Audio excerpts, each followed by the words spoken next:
Bom dia, irmãos, graça e paz. É muito bom logo cedo a gente acordar e adorar o nosso Deus, prestar-nos adoração e culto, né? Mas particularmente quando nós abrimos a palavra de Deus para estudá-la, é uma alegria muito grande aos nossos corações, porque é um momento que Deus fala de uma maneira especial conosco. Por isso eu convido você a abrir sua Bíblia em 1 João, capítulo 3. Nós vamos ler do verso 1 ao 10, na sequência de mensagens que têm sido ministradas na igreja, cujo tema é amor e contrastes, e nesta manhã nós teremos o estudo sobre mente focada em Deus ou desfocada por outras propostas. Essa é a proposta dessa manhã. Leiamos então o texto. Eu não tenho ele projetado aí, então vamos ler pela nossa Bíblia. Parece que projetou agora. Os irmãos podem acompanhar. Eu farei a leitura porque são 10 versículos, então os irmãos acompanhem por gentileza. Diz assim, 1 João capítulo 3, versos de 1 a 10: Veja quão grande amor nos tem concedido o Pai, que fôssemos chamados filhos de Deus. Por isso, o mundo não nos conhece, porque não conhece a Ele. Amados, agora somos filhos de Deus. Obrigado. E ainda não é manifestado o que havemos de ser, mas sabemos que, quando Ele se manifestar, seremos semelhantes a Ele, porque assim como é, o veremos. E qualquer que nele tem esta esperança, purifica-se a si mesmo, como também ele é puro. Qualquer que comete pecado, também comete iniquidade, porque o pecado é iniquidade. E bem sabeis que ele se manifestou para tirar os nossos pecados, e nele não há pecado. Qualquer que permanece nele não peca, qualquer que peca não o viu nem o conheceu. Filhinhos, ninguém vos engane. Quem pratica a justiça é justo, assim como ele é justo. Quem comete o pecado é do diabo, porque o diabo peca desde o princípio. Para isto o Filho de Deus se manifestou, para desfazer as obras do diabo. Qualquer que é nascido de Deus não comete pecado, porque a sua semente permanece nele, e não pode pecar porque é nascido de Deus. Nisto são manifestos os filhos de Deus e os filhos do diabo. Qualquer que não pratica a justiça e não ama seu irmão, não é de Deus. Perfeito. Nessa manhã, então, nós temos uma proposta do Evangelho de João. E no Evangelho de João, ele começa a falar a respeito de alguns temas nesses 10 versículos. E ele propõe que nós conheçamos a nossa natureza, que nós conheçamos a natureza do inimigo, e que no meio do caminho essas duas naturezas vão se manifestar. De uma forma ou de outra, a natureza de Deus e a natureza do inimigo, do diabo, vai se manifestar na vida das pessoas. E é a partir daí que nós sabemos quem são as pessoas, os filhos de Deus e aqueles que são os filhos do diabo. Isso é o que João vai nos ensinar nesses 10 versículos. E ao nos ensinarmos isso, nós temos valiosas e preciosas aplicações para a nossa vida, da qual nesta manhã nós vamos tentar abstrair do texto para que nós possamos saber qual é a melhor maneira, qual é a melhor forma, qual é o objetivo de Deus para a minha vida na face da terra, e ir me encaixando a esse objetivo à medida que eu vou vivendo aqui. Por isso, eu gostaria só de fazer uma pequena demonstração de um resumo desses 10 versículos para nós começarmos então a falarmos. Ele começa dizendo: vede quão grande amor amor é o do Pai, que nos torna filhos. E ao nos tornarmos filhos, o mundo não conhece a Deus. E porque não conhece a Deus, também não nos conhece. Uma vez que nós nos tornamos filhos, Ele nos fez filhos adotivos, filhos parecidos com Ele. Hoje nós não sabemos como que nós seremos, mas um dia nós saberemos que seremos semelhantes a Jesus, porque o veremos face a face, e veremos que Jesus é puro, e nos tornaremos puros iguais a Ele. E então Jesus vai nos dizer que nos tirou do pecado, porque quando Jesus nos tira do pecado, uma vez por todas somos livres, mas isso não impede que as nossas práticas venham ser contaminadas, porque aquele que permanece no pecado é do diabo. Mas aquele que permanece em Cristo, ele é livre do pecado, e porque é livre do pecado, ele pratica a justiça e se torna justo. E então o pecado não está no seu coração, mas ele ama o seu irmão, porque a semente de Deus está nele. É lindo esse desfecho. A semente de Deus está em nós. Por isso, meus irmãos, mente focada em Deus e não desfocada por outras propostas. Nossa mente tem que estar no Senhor, focada nele. E então vem uma pergunta que eu quero fazer para você: o que te prende ao mundo? O que nos prende a esse mundo? E eu fiz uma pequena provocação: prosperidade é diferente de ter dinheiro. Quantos não correm atrás do dinheiro?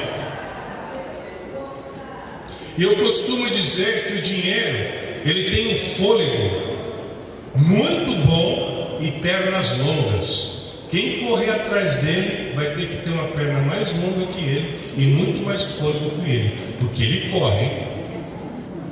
Você já viu a expressão, vou correr atrás do dinheiro? Não alcança. Ô rapazinho que corre esse dinheiro, hein? Mas a Bíblia fala que por aqueles que correm atrás do dinheiro, a palavra do Senhor diz que o dinheiro é a raiz de todos os males. Quem busca fazer o que quer, jamais fará o que Deus quiser. Se minha mente está focada em Deus e nas coisas de Deus, eu buscarei fazer as coisas de Deus. Mas se a minha mente não estiver focada em Deus e nas coisas de Deus, então eu vou fazer aquilo que eu quero. Eu estou convencido, meus irmãos, de que o maior objetivo de Satanás não é fazer o crente não fazer a vontade de Deus.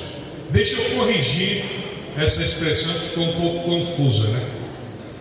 O maior objetivo de Satanás, ao contrário do que pensamos, não é nos impedir de fazer a vontade de Deus. A maior estratégia de Satanás é que nós façamos a nossa vontade. Porque quem buscar fazer o que quer, jamais fará o que Deus quiser. Então faz o que você quer, viva conforme o seu coração, deixe o seu coração se deleitar. Essa é a proposta do inimigo de nossas almas. Mas eu tenho uma boa notícia, irmãos. Sabe por quê? Porque vede o grande amor do Pai, que nos fez filhos e colocou a sua semente em nós. O grande amor do Pai nos torna filhos. Por isso nós temos a semente de Deus. Nós somos rejeitados pelo mundo, porque Deus foi rejeitado por esse mundo. Ele foi rejeitado primeiro, e nós, como adotivos de Deus, também o somos, porque os nossos objetivos são diferentes. O mundo tem seus objetivos e nós temos os nossos. Os nossos objetivos é estar na vontade de Deus e não na nossa vontade. Mas o que é maravilhoso é que João vai tratar justamente sobre essa consistência do pecado. E nós fomos atirados na rebelião de Adão. E Adão foi lançado na rebelião de Satanás. E nós estávamos presos e mortos em delitos e pecados. Nós estávamos mortos. Mas agora o grande amor do Pai nos adota e nos torna filhos. E Ele vai mais além que isso. Além de nos tornar filhos, Ele muda a nossa genética. Ele nos torna filhos dEle e muda a nossa natureza. Irmãos, se você for agora numa casa lá, onde tem crianças disponíveis para adoção, você pode adotar um filho, não pode? Você preenche um requerimento, você faz uma entrevista, você se qualifica, você aguarda uma fila e você vai namorando com aquela criança, namorando no bom sentido. Namorando, o que eu quero dizer é você vai entrando na convivência da criança, você vai vendo como que ela é, você pega um final de semana para levá-la para casa, você já vai apresentando essa criança para os seus filhos, para a sua esposa, para os seus avós, para os avós dela, melhor dizendo. Você vai apresentando a criança para a família, a criança vai se familiarizando, até que chega o dia da adoção. Ai, que alegria! E eu me lembro de uma vez que eu fui numa casa lá dessas que tinha uma criança, um menininho. Que menininho lindo! Irmãos, pensa no menino lindo, você vai pensar no seu filho, né? É, mais ou menos isso aí. Mais ou menos isso aí. E eu cheguei com essa cara minha de bravo, né? Ele não estava nem aí com a minha cara de bravo. Ele veio e se aproximou de mim. E eu estou conversando assim com as pessoas do orfanato lá. Eu estou falando orfanato porque muitas pessoas não sabem que o nome mudou para Casa Lar. Então eu vou ficar fazendo esse joguinho de orfanato e Casa Lar. E eu estou ali conversando com os funcionários falando da rotina. E eu estou ali observando, né? E eu deixei minha mão cair assim. Quando eu deixei a minha mão cair, ele veio por trás e sabe o que ele faz? Ele pega na minha mão. Aí eu sinto aquela mãozinha, aquela pelezinha macia que a criança tem, sabe? E eu olho assim para ele. Ele está olhando para mim assim, tipo com aquele olhar do gato de botas, sabe? Aquele olhar do gato de botas. Eu olhei assim e fiquei com ele ali, né? Aonde eu ia, ele ia atrás e sentava no meu colo e brincava comigo.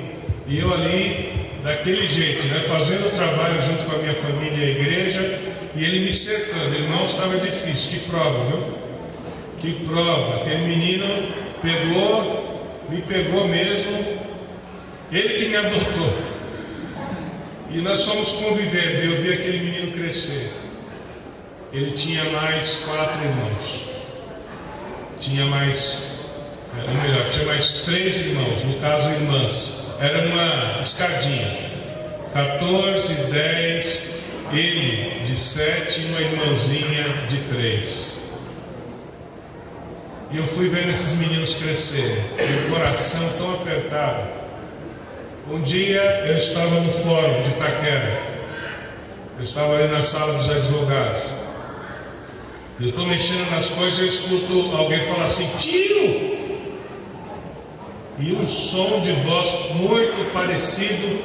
Eu olhei assim, entrou na sala da OAB, mas sabe aquela corrida que dá um abraço tão gostoso, que agarra assim no pescoço da gente? O que você está fazendo aqui? Eu fui adotado, tio.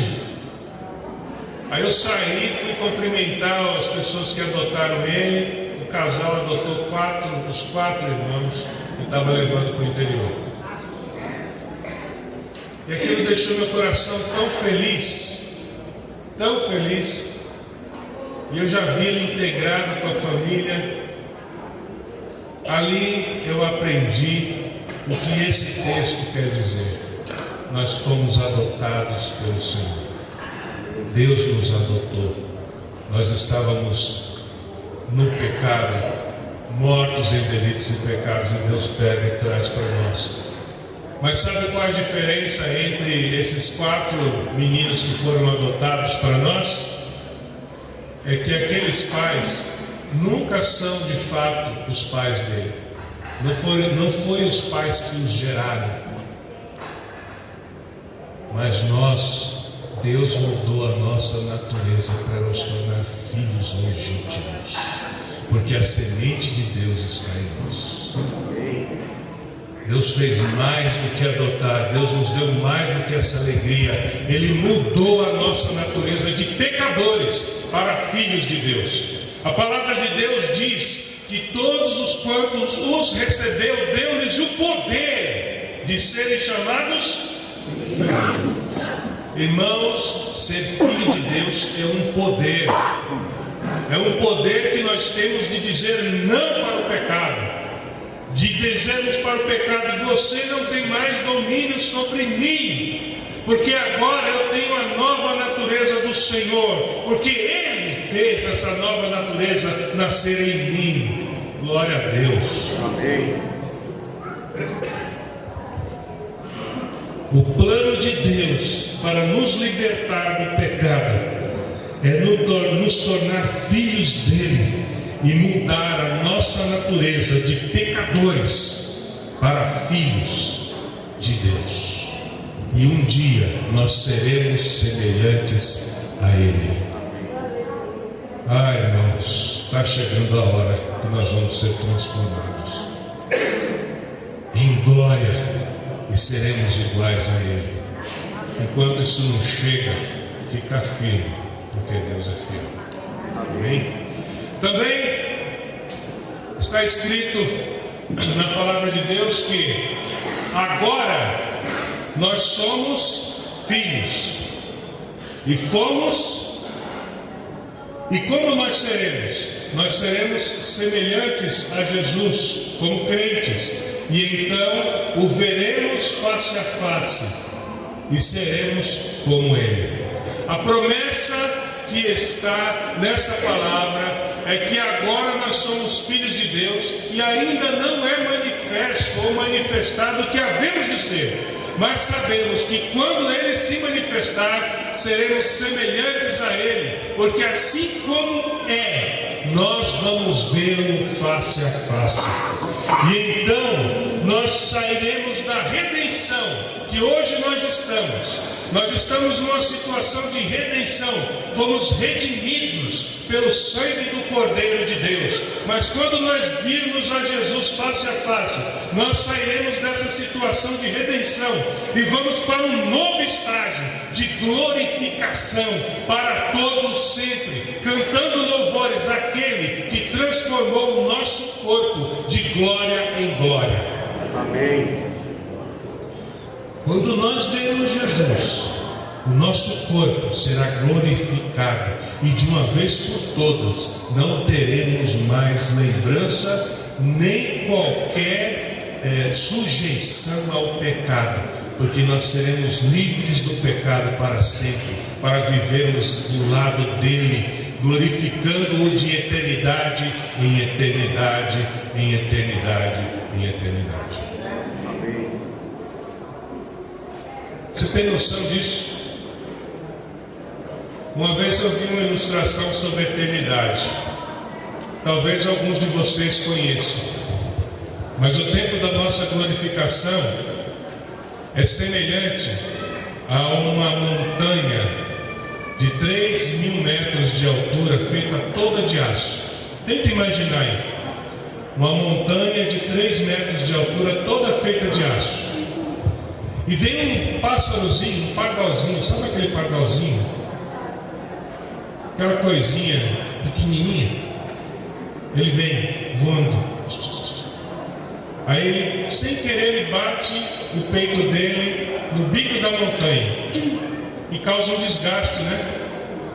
Depois de 1000 anos, vem outro pássarozinho voando, um pardalzinho, e bate a barriguinha dele na cabeça da montanha de novo e causa outro desgaste. De 1000 em 1000 anos vem o pássaro e faz isso. Quando a montanha de aço estiver toda desgastada até a base, então começou a eternidade. É tempo, né? É tempo que nós vamos passar ao lado do Senhor. Graças a Deus por isso. E por fim, nós temos o mundo. O mundo não conhece a Deus e o mundo não nos conhece. Aqui, o grande amor do Pai nos torna filho ao ponto do mundo não nos conhecer. E então, quando o mundo não nos conhece, nós temos uma outra natureza, que é essa natureza de Deus. E é por isso que é estranho. É por isso que muitas pessoas veem o nosso comportamento e estranham, porque é totalmente diferente daquilo que o mundo faz. E nós temos aí a diferenciação que já foi feita no texto anterior. Nós temos o mundo universo, o mundo pessoas e o mundo econômico, o mundo sistema. Nós temos aqui que o mundo universo espera pela redenção, isso está em Romanos 8:22. O mundo pessoas espera pela redenção e alguns já foram redimidos, 1 João 2:12, 1 Coríntios 6:11. E o mundo econômico não tem redenção, porque esse mundo jaz no maligno. O mundo universo é onde o homem mora, o mundo pessoa é onde Deus mora, e o mundo econômico é onde o diabo mora. Nós temos esses mundos, mas Deus escolheu um mundo para habitar, que é o nosso mundo, o mundo em que eu e você habitamos. Dentro de nós o Senhor habita e nos fez habitarmos no reino de Deus. Todos aqueles que são filhos de Deus vivem num reino chamado Reino de Deus, do qual o Senhor é o Senhor absoluto de todas as coisas, e no qual nós nascemos, vivemos e morremos. Vamos aprender então duas coisas com o texto.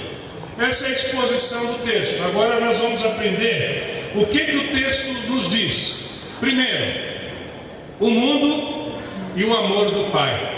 O mundo tem sua identidade, assim como os filhos de Deus, adotados pelo amor do Pai também. No mundo, o que impera é o amor ao pecado, por isso são do diabo.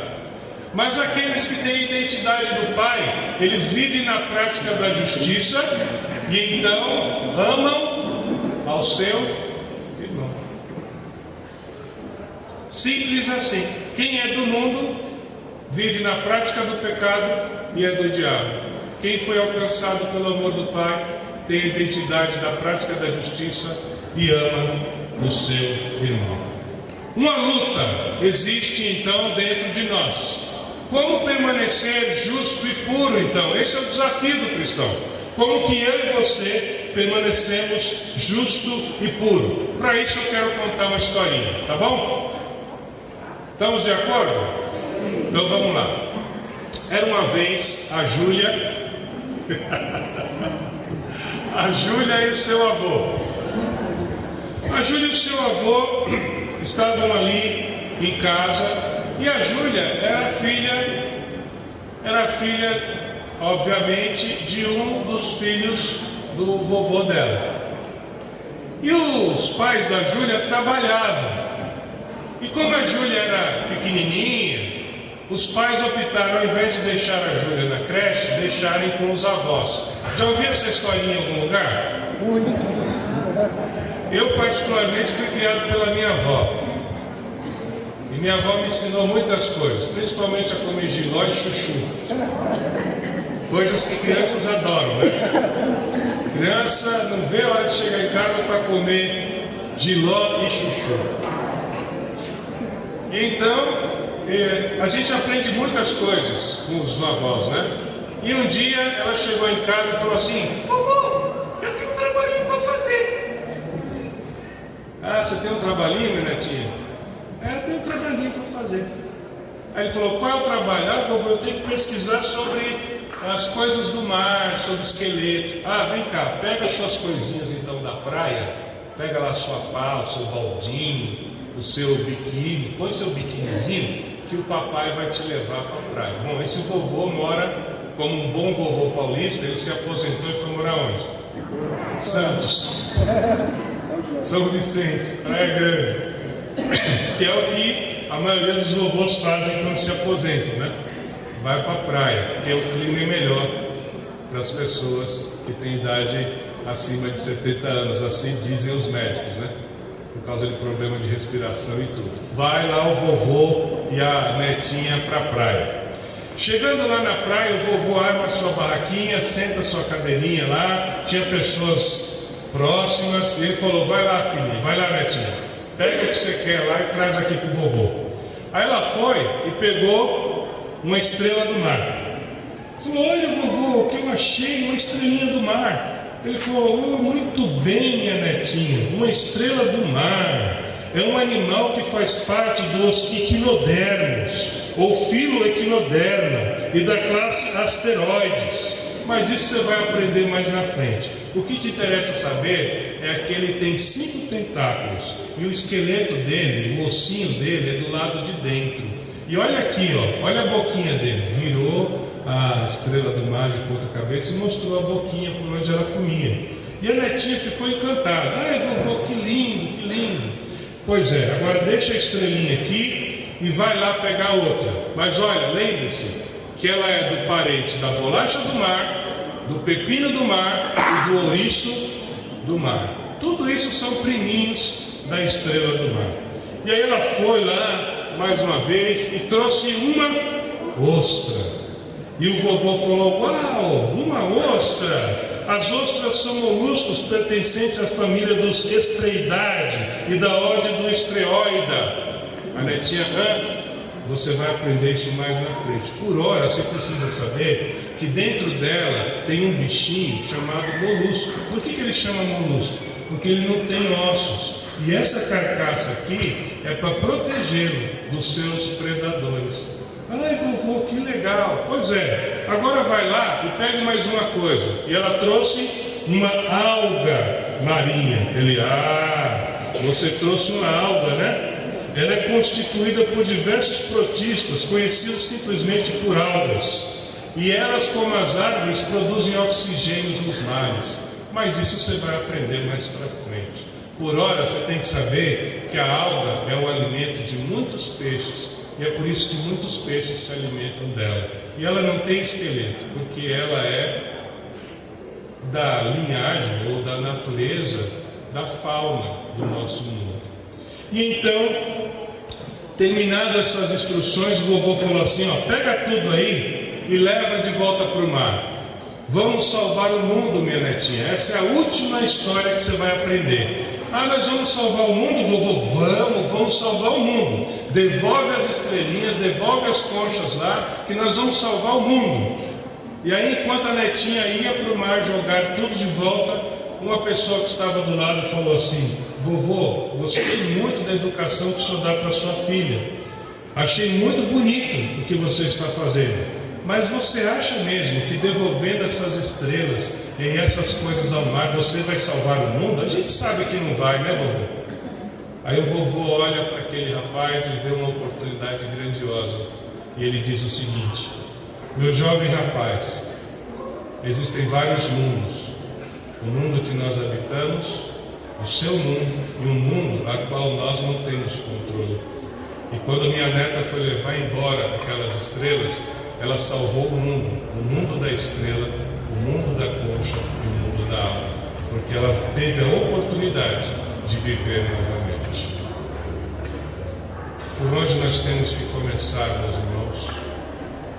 A nos purificar e a sermos pessoas, irmãos em Cristo, que vivem a palavra pelo nosso mundo. Salve o seu mundo, salve o mundo dos seus filhos, salve o mundo da sua família, salve o mundo do irmão que está ao seu lado, porque isso faz parte da natureza de Deus. que se entregou por nós. Jesus morreu por nós. Ele deu a sua vida por nós, para salvar o nosso mundo. E não o mundo terra, e não o mundo sistema, mas o meu e o seu mundo.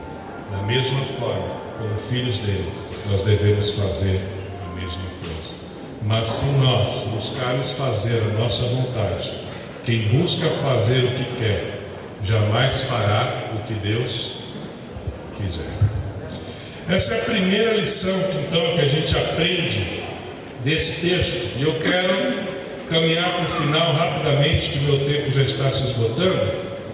E eu quero dizer o seguinte: comece a mudar o seu mundo, onde Deus mora. Depois contribua para mudar o mundo daqueles que estão ao seu redor. Porque nós temos que lembrar que quem busca fazer o que quer, jamais fará o que Deus quiser.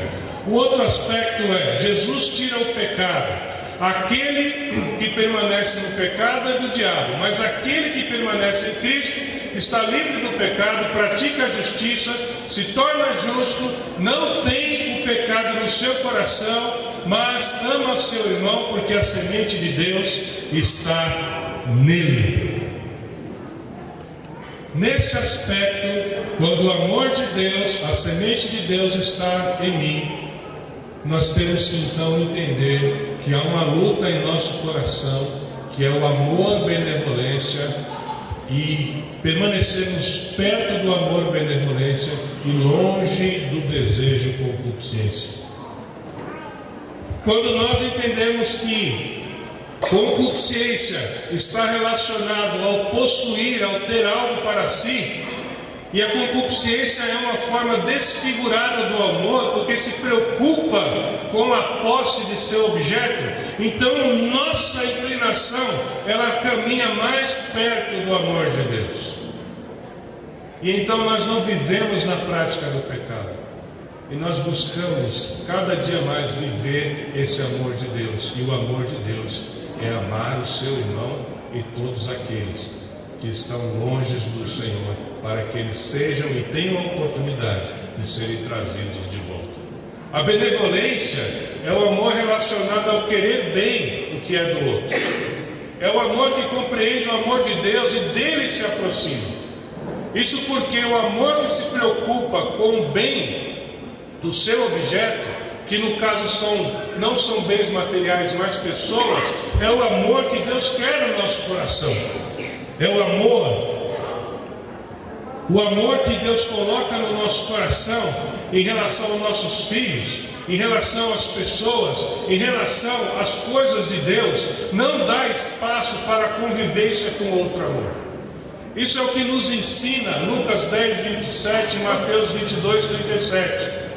Amarás o Senhor teu Deus de todo o teu coração, de toda a tua alma, de todas as tuas forças e com toda a tua capacidade intelectual. Quando nós temos o amor de Deus em nossas vidas, quando nós integramos a nossa vida ao amor de Deus, de todo o nosso coração está envolvendo afetos e carinhos.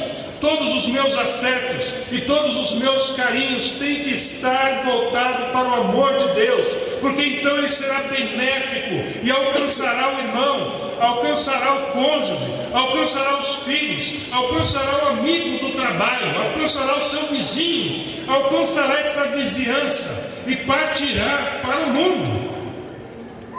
De toda a minha alma, a minha vontade e desejo, e de todo o meu entendimento, a minha mente e razão.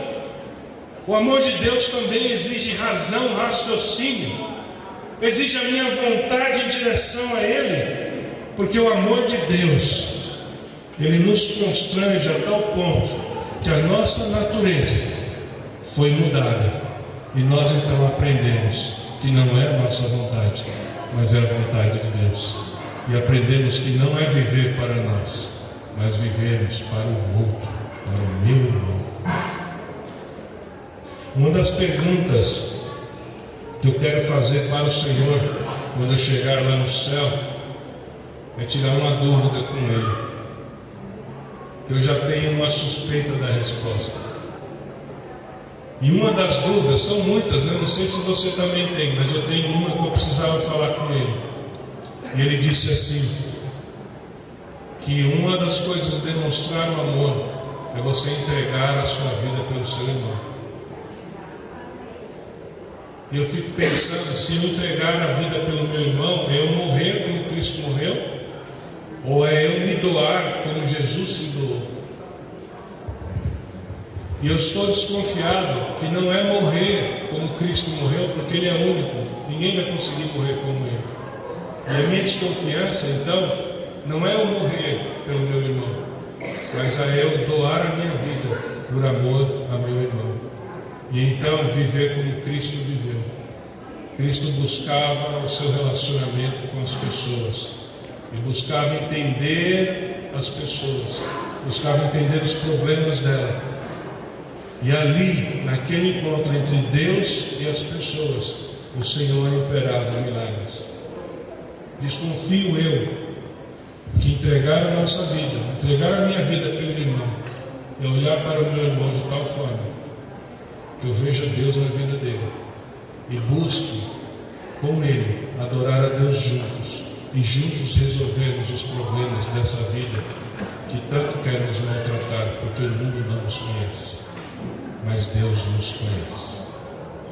É por isso que eu digo, meus irmãos, uma mente focada em Deus e desfocada em outras propostas é uma mente que procura fazer o que Deus quer e não o que o nosso coração quiser.